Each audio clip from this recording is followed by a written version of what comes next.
जी, अस्सलाम वालेकुम। मैं हूँ अवैस सलीम और मेरे साथ हैं जावेदुर रहमान इस्लामाबाद से, और हमारे ख़ास मेहमान आज हैं सैयद फैसल शकील जो लाहौर से हमें जॉइन कर रहे हैं। फैसल ने और मैंने इकट्ठे बहुत अरसा काम किया है।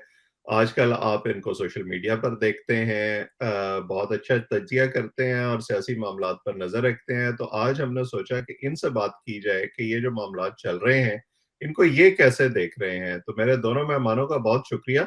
फैसल, आपसे शुरू करते हैं। ये जो सारा इस वक्त मामला चल रहा है और ऐसे लगता है कि सुप्रीम कोर्ट पर आकर सारा मामला रुक गया है, एक tug of war supreme court के अंदर शुरू हो गई है। आपने बहुत अरसा अदालतों को कवर किया है, तो अपने तजर्बे की रोशनी में आप इसको कैसे देख रहे हैं? ये जो अभी रिसेंट जजमेंट आया है, उसके बाद फिर तफसीली नोट आए हैं अतर मिनल्ला के और काजी फायज ईसा के। आपके ख्याल में इस वक्त सुप्रीम कोर्ट इस मामले को सुलझाने में किरदार अदा कर रही है या उससे मामला मजीद उलझ गया? पहले जहां से आपने स्टार्ट किया, मैं वहीं से आगाज करना चाहूंगा। देखिए, ये मामलात जो सुप्रीम कोर्ट में लैंड किए हैं, अनफॉर्चुनेटली इनको वहां पे लैंड नहीं करना चाहिए था।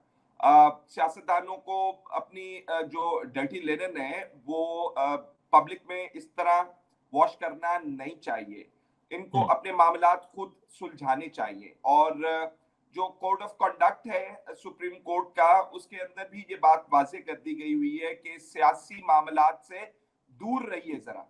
आप अगर, मुझे उसकी एग्जैक्ट तारीख याद नहीं है, अमेरिकन सुप्रीम कोर्ट का एक डिसीजन था जिसके अंदर कोई हेल्थ इश्यूज के ऊपर, हेल्थ पॉलिसी के ऊपर मामला सुप्रीम कोर्ट में लैंड किया था, और जज साहिबान ने उसके अंदर ये फैसला किया था कि we can not be responsible for the political choices of people.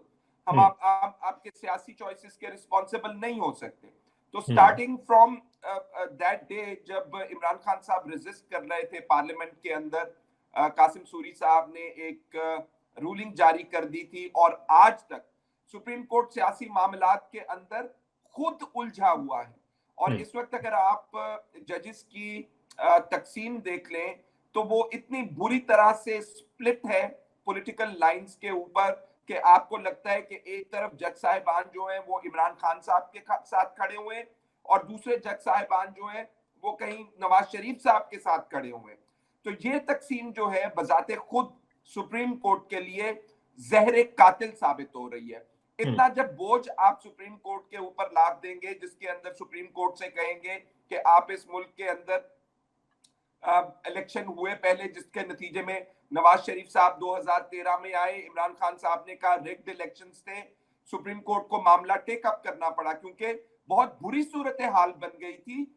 Khyber Pakhtunkhwa से परवेज खटक साहब लाओ लश्कर के साथ इस्लामाबाद पे जलगार कर रहे थे, इमरान हम्म। खान साहब जो है मार्चेस कर रहे थे, और एक तसादुम की सूरत हाल उस वक्त भी पैदा हुई हुई थी। सुप्रीम कोर्ट ने डिसाइड किया। अब फिर ये मामलात खराब हुए ये गए हैं चीफ जस्टिस उमर अता बंदयाल साहब के पास, तो मामला वहां पे जाके फिर फंस के आए कि क्या सुओ मोटो लेना चाहिए था, जुरिस्डिक्शन थी या नहीं थी। तो मेरे ख्याल में सुप्रीम कोर्ट पहले से मामलात के अंदर, सियासी मामलात के अंदर हमारी हिस्ट्री अनफॉर्चुनेटली ऐसी है कि उसमें एक इंटरेस्ट रखता रहा है, और आज हम उसका नतीजा भुगत रहे हैं। मुझे हम्म। डर लगता है उस वक्त से, जब ये स्प्लिट जो सुप्रीम कोर्ट की है उसके अंदर चंद जज साहिबान जो है एक साइड पर बैठ जाएं, चीफ जस्टिस उमर अता बंदयाल साहब दूसरी साइड पर बैठ जाएं, तो फिर फैसला कौन करेगा? हम्म। किसका हतमी फैसला आप किसका मानेंगे अगर सुप्रीम कोर्ट के जजेस आमने सामने आकर बैठ गए? तो आई बिलीव कि ये जो पॉलिटिकल पोलराइजेशन हम देखते हैं अपनी मुल्क के अंदर, सुप्रीम कोर्ट जो है उसके it's literally breaking under it, और ये बहुत बुरा हुआ है। अवैस, हम्म। तो आपको लगता है कि ये जिस डिवीजन की तरफ आपने इशारा किया है, गवर्नमेंट ने वो अपॉर्चुनिटी जो है वो सीज की है और अब वो फायदा उठा रहे हैं उसका? वो कह रहे हैं कि जी ये क्योंकि डिसीजन स्प्लिट है और मेजॉरिटी हमारे हक में है, इसलिए हम तो इलेक्शन नहीं करा रहे। इलेक्शन तो नहीं करवा रहे हैं वैसा। हम्म। आज ही काबीना का जो डिसीजन है कि पार्लियामान के सामने रखा जाएगा मामला फंड्स वाला, उससे साफ वजाहत हो गई है, और पहले भी वजाहत कर दी उन्होंने कि हम इलेक्शन नहीं करवा रहे। तो अगर आप इलेक्शन नहीं करवाते हैं और सुप्रीम कोर्ट का फैसला जो है उसके ऊपर मौजूद है या नहीं है, अभी तक ये वजाहत नहीं हो रही। चीफ जस्टिस साहब कह रहे हैं कि जो मैंने फैसला किया है वो फैसला ठीक है। अब जो 4 जज साहिबान उसके अंदर मौजूद थे 9 रुकनी बेंच के अंदर। अच्छा, मुझे अब ये बताते हुए थोड़ा सा मैं वजाहत करना चाहूंगा, क्योंकि जो लोग पहली बार सुन रहे होते हैं या इन मामलात के अंदर इंटरेस्ट नहीं होता तो दे गेट कंफ्यूज। 9 रुकनी बेंच बना, 2 जज साहिबान ने रिक्यूज कर लिया, उसमें से एक मजहर अली अकबर नकवी साहब थे, इजाजुल एहसन साहब थे। 7 रुकनी बेंच बन गया। 7 रुकनी बेंच में से 2 चीफ जस्टिस साहब ने उस बेंच के अंदर जजेस साहिबान को दोबारा मौका ही नहीं दिया। उसमें से अतर मनीला साहब थे और याहिया आफरीदी साहब थे। 5 रुकनी बेंच बना दिया उन्होंने, जिसके अंदर मुनीब अख्तर साहब को बिठा लिया, इजाजुल एहसन साहब को बिठा लिया उन्होंने, उसके साथ जस्टिमाल मंदोखेल साहब को उसके अंदर बिठा लिया। तो जो 5 रुकनी बेंच बनाया उसमें 2 जज साहिबान को, याहिया आफरीदी साहब को और अतर मनीला साहब को बगैर वजूहात के उन्होंने निकाल के बाहर कर दिया। अब ये तो चीफ जस्टिस साहब का प्रेरोगेटिव है कि वो बेंच बना दें, लेकिन बेंच में से विदाउट गिविंग एनी रीजंस उन जजेस को निकाल दिया जाए जो अहम सवालात ओपन कोर्ट के अंदर उठा रहे हों। ये चीफ जस्टिस साहब ने क्यों किया? अभी तक मुहिम्मा बना हुआ है और वो जज साहिबान साहब कह रहे हैं कि ये आप नहीं कर सकते थे ये काम। तो जो अपॉर्चुनिटी आप सीज करने की बात कर रहे हैं गवर्नमेंट में, मुझे तो फील होता है अवैस सलीम साहब, there are no winners in this game. कोई विनर नहीं है इस गेम के अंदर। एक ऐसा इदारा सुप्रीम कोर्ट का जिसको पार्लियामेंट और हुकूमत जो है वो बेहतर कर सकते थे उसकी इंडिपेंडेंस के हवाले से, उसका it is breaking under their pressure. और जो आजकल मामलात चल रहे हैं उसके अंदर ये भी बात हो रही है कि इन जज साहिबान की अकाउंटेबिलिटी का प्रोसेस, इन जज साहिबान के तौहीन अदालत का केस, क्योंकि यूसुफ रजा गिलानी साहब जो हैं वो इफ्तिखार मोहम्मद चौधरी साहब के दौर में निशाना बने इसी सुप्रीम कोर्ट का और उन्हें घर जाना पड़ा। नवाज शरीफ साहब जो है सुप्रीम कोर्ट की वजह से उन्हें घर जाना पड़ा। तो अब जो है क्लिप जो विंग्स जो है वो क्लिप किए जाने की बात कर रहे हैं लोग। और ये जो कन्फ्रंटेशन हो रही है, I do not know history इसको किस तरह रिमेंबर करेगी कि क्या एक उस वक्त चीफ जस्टिस साहब के जो मामलात थे जो कि एक एडमिनिस्ट्रेटिव नेचर के मामलात थे, जिसमें बेंच बनाना, बेंच में से जजेस को निकालना, उनके इख्तियारात क्या थे या क्या नहीं थे। लेकिन अगर आप पॉपुलर सेंटिमेंट गेज करते हैं इस वक्त तो people are confused, people are saying कि चीफ जस्टिस ने अगर कोई काम किया है तो बाकी जजों को क्या तकलीफ हो रही है।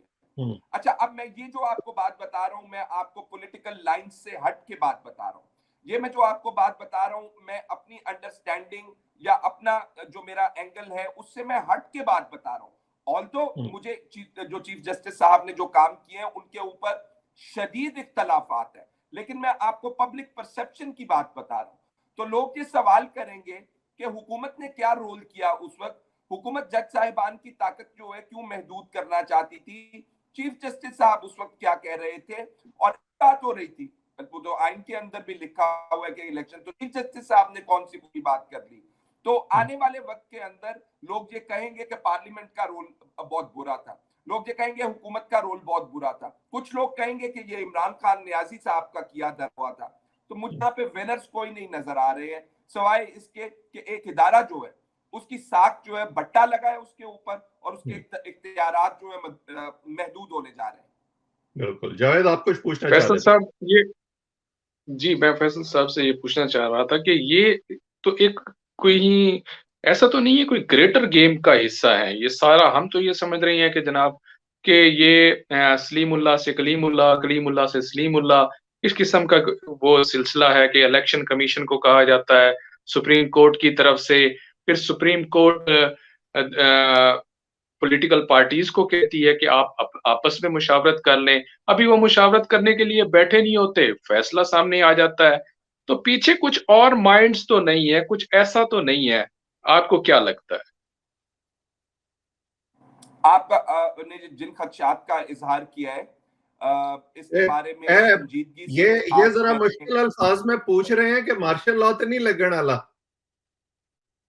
बिल्कुल यही कह रहे हैं भाईजान है। मैं इसी के ऊपर मैंने आज गुफ्तगू की है और शुबहात का इजहार किया गया।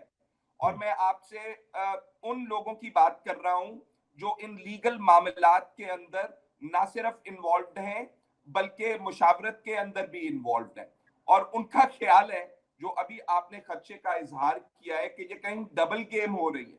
और अगर कहीं डबल गेम हो रही है तो फिर भाईजान तुसी अपने अपने बोरिए बिस्तरे चुक लो और मार्शल लॉ लगेगा फिर इस मुल्क के अंदर।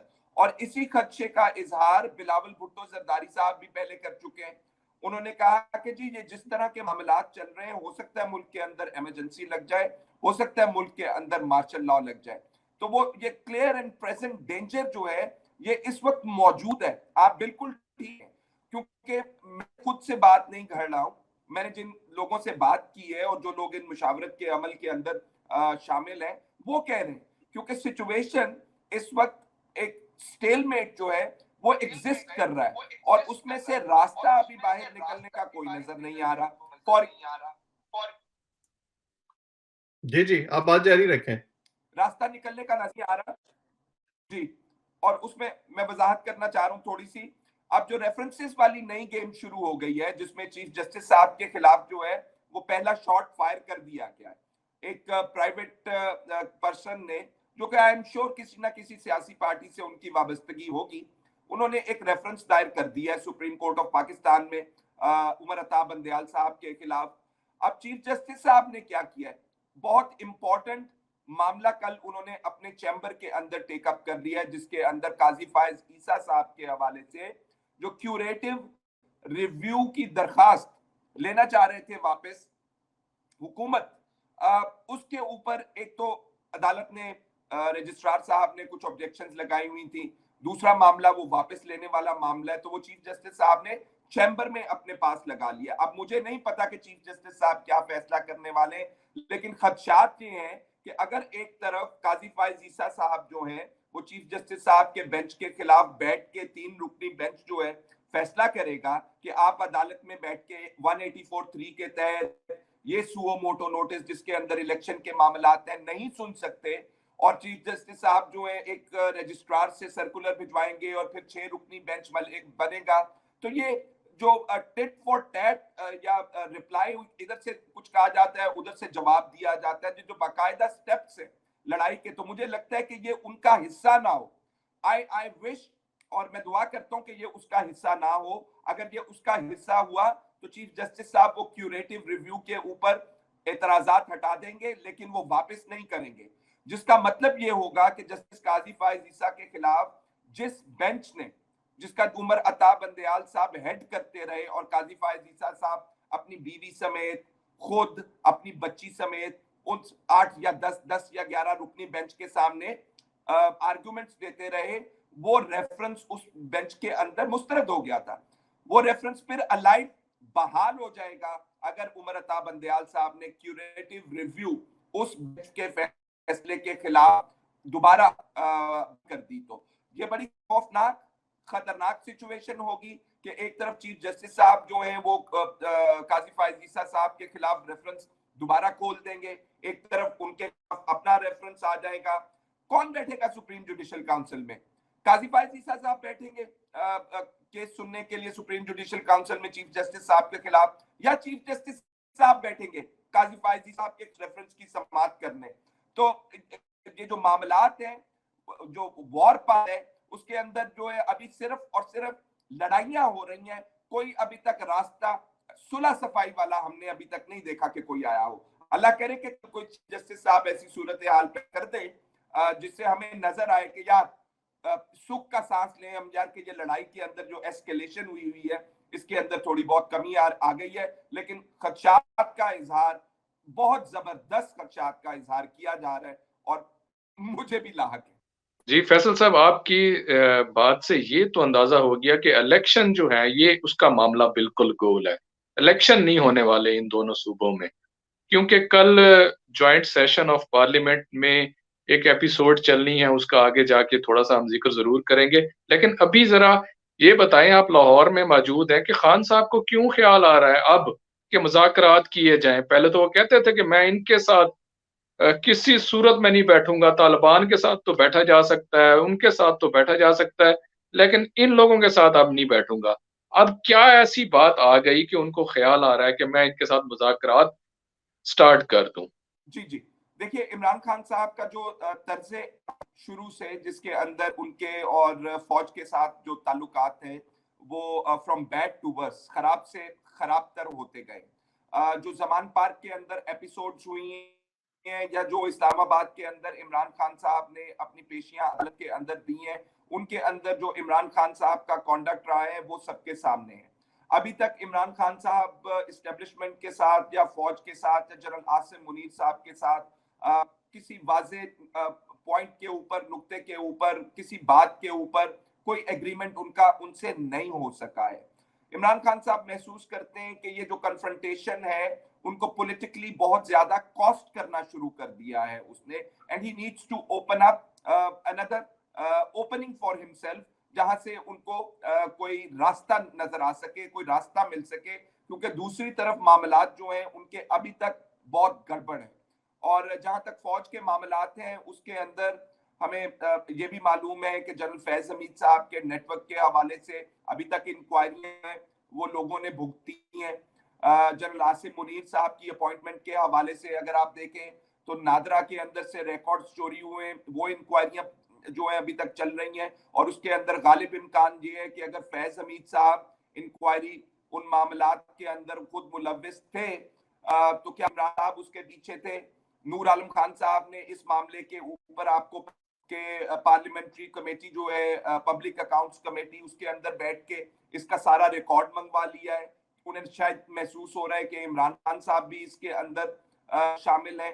तो इमरान खान साहब के हवाले से और फौज के हवाले से मामलात अभी तक बहुत ज्यादा खराब है। कोई बात जो है अभी तक हो नहीं रही है उनकी, जिसमें इमरान खान साहब महसूस करते हैं कि मुझे कोई दूसरी ओपनिंग चाहिए, सच में डायलॉग्स करके हिस्सा बनना चाहिए।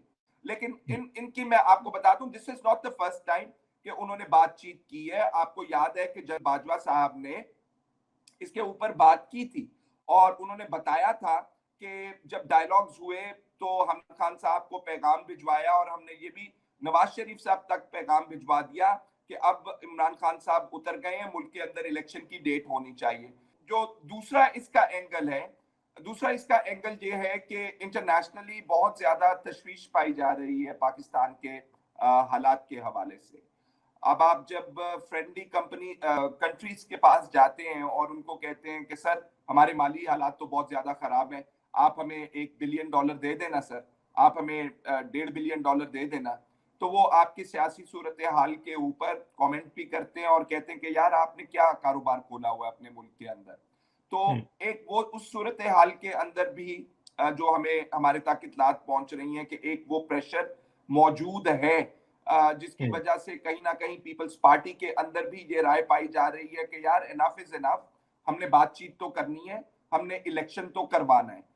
मुस्लिम लीग नून जो है वो अभी तक थोड़ी सी इसके ऊपर किसी मकमसे का शिकार है, और कह रहे हैं कि यार हमें कंडीशनल या अनकंडीशनल के ऊपर बात कर रहे हैं कि आप कंडीशंस लगाते हैं, आप कंडीशंस लगाए बगैर आए।